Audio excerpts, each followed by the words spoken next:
মানুষকে নিয়ে অনেক কিছু বলার আছে। মানুষ আল্লাহর সৃষ্টির সেরা জীব। জগতে অসংখ্য প্রাণী থাকলেও মানুষকে দেওয়া হয়েছে বিবেক, বুদ্ধি, বোধ, আত্মা, অনেক কিছু। সে পারে ভালোবাসতে, অনুভব করতে, ক্ষমা করতে, আবার কখনো কখনো ধ্বংস করতেও পিছু পা হয় না। এইসব কারণে মানুষকে অন্য সব সৃষ্টির চেয়ে আলাদা করেছে। মানুষ একাধারে প্রেমিক, আবার যোদ্ধা।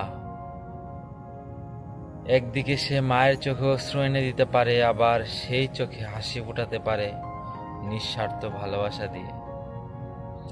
একদিকে সে নির্মম অত্যাচারী, একদিকে জীবন দিয়ে রক্ষা করতে পারে প্রিয়জনকে।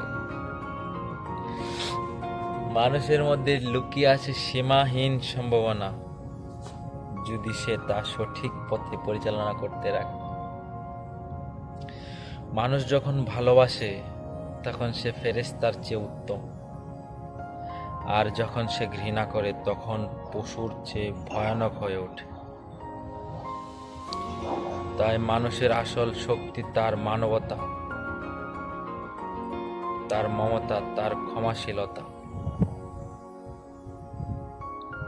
মানুষের জীবনে সবচেয়ে বড় অর্জন হতে পারে অন্য মানুষের মুখে হাসি ফোটানো।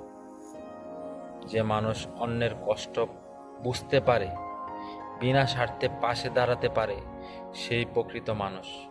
কারণ মানুষ হওয়ার মানে শুধু মানুষ রূপে জন্ম নেওয়া নয়, বরং মানুষ হওয়ার মানে হচ্ছে মানুষের মতো মন রাখা।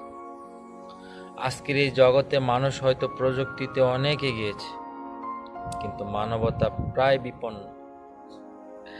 ভালোবাসা আর সহানুভূতি হারিয়ে যাচ্ছে হিসাবের অঙ্কে। অথচ সত্যিকারের মানুষই সেই যে আরেকজনের চোখের জল মুছে দিয়ে তার হৃদয়ের আশার আলো জ্বালাতে পারে। তাই আমাদের উচিত মানুষ হওয়া শুধু গঠনগতভাবে নয়, বরং আত্মিক, মানসিকভাবে।